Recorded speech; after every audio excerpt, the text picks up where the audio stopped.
Hello, my name is Courtney Robison, and this is my environmental influence post for Social Work 501 for the fall 2019 semester. The prompt of the assignment advises to explain the impact of a person or family's environment on their overall well-being, looking at physical, mental, emotional, and intellectual well-being, as well as giving an example from your own background by your home and or community and how this influenced the person you are today, both personally and professionally.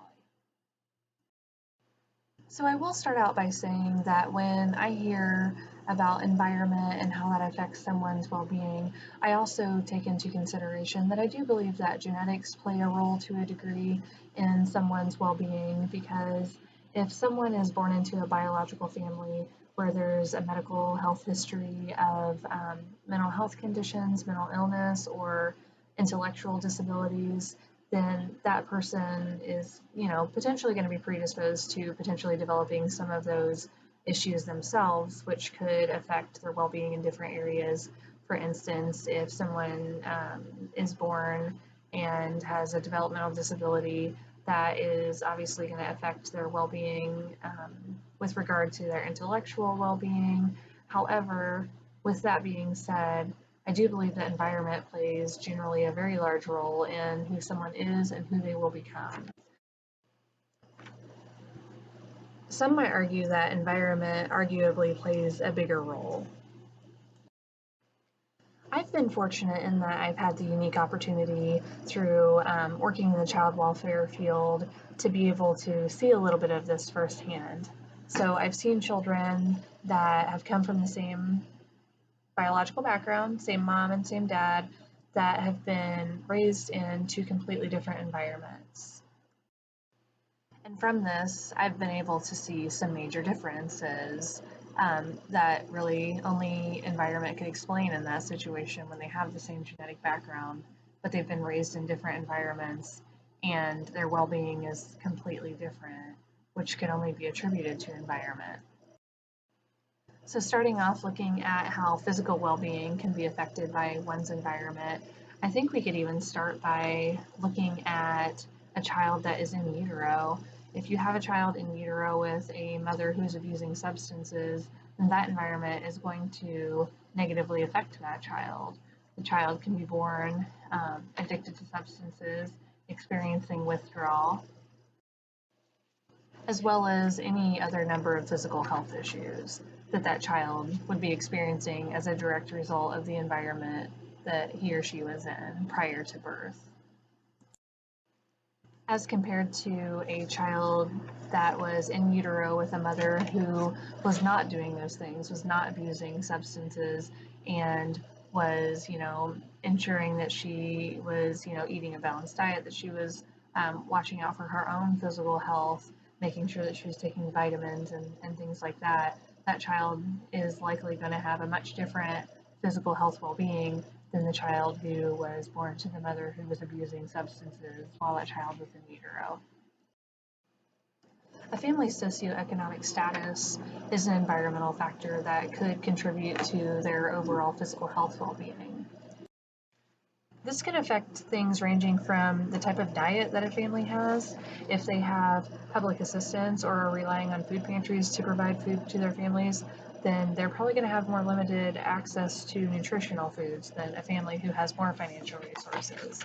If a family, is relying on housing or limited income to provide a home for their family, they might end up in neighborhoods that have higher crime rates, more violence, which is going to affect someone's immediate physical health compared to those who maybe are able to live in more affluent neighborhoods where the rates of crime and those types of things aren't as high. If a family is able to access medical care or not, that obviously plays a big role in their physical well-being.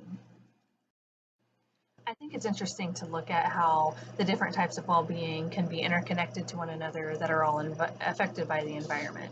For instance, if a family is living in a volatile situation, so there's, for example, domestic violence going on and there's young children in the home, you often might see that child complaining of things like belly aches when they don't really have a physical issue that's causing that, but maybe they're experiencing stress from the domestic violence that they're seeing in their environment.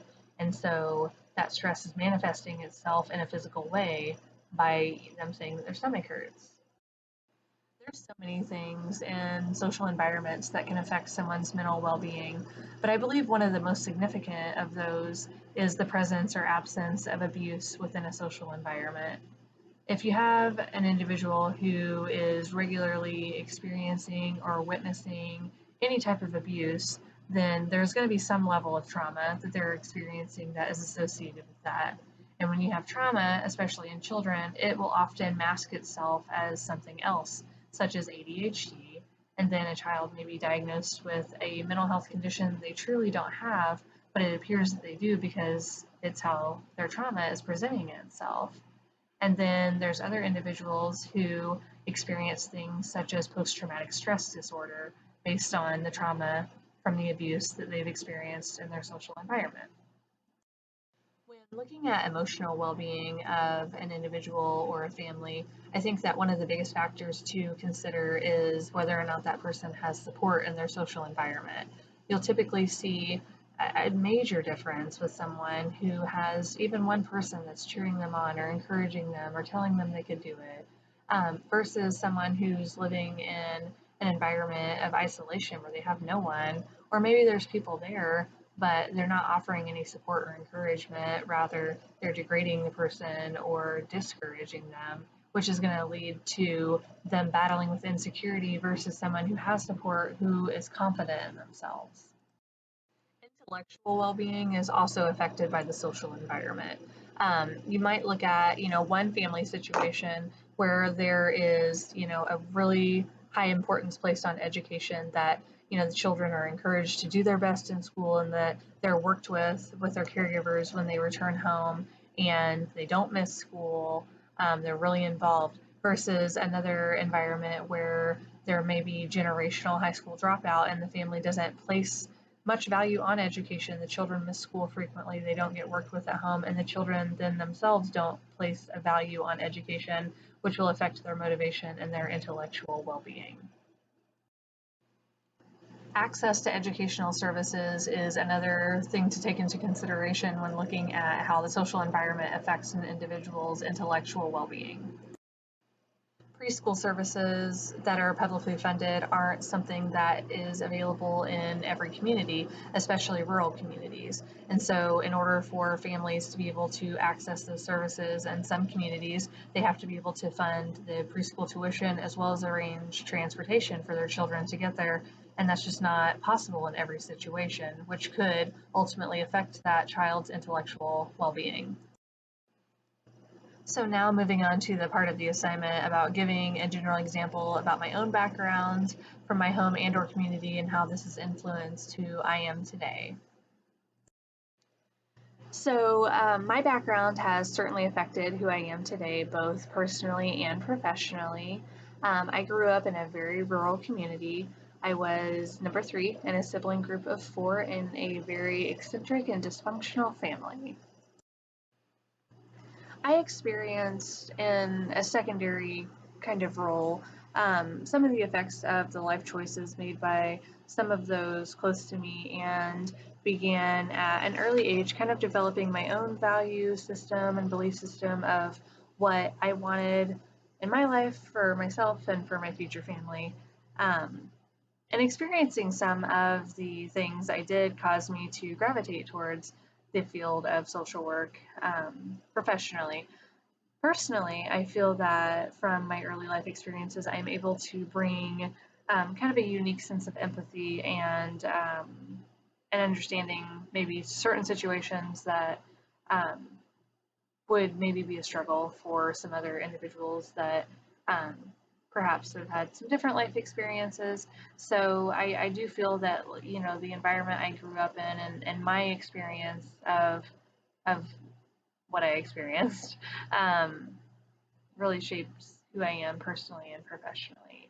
Like I said, I do come from a sibling group of 4, and although we all grew up in the same environment and had the same experience, we did experience it differently. So sometimes I think that people might see things and follow in that pattern, and some people might see the same thing and choose to want to do something different completely. So I was, like I said, each of my siblings and I responded differently to the same experiences, but for me, I believe it built who I am today personally and professionally, and I'm glad that I have the experience that I have, and hope that I'm able to contribute to the profession in a meaningful way because of that.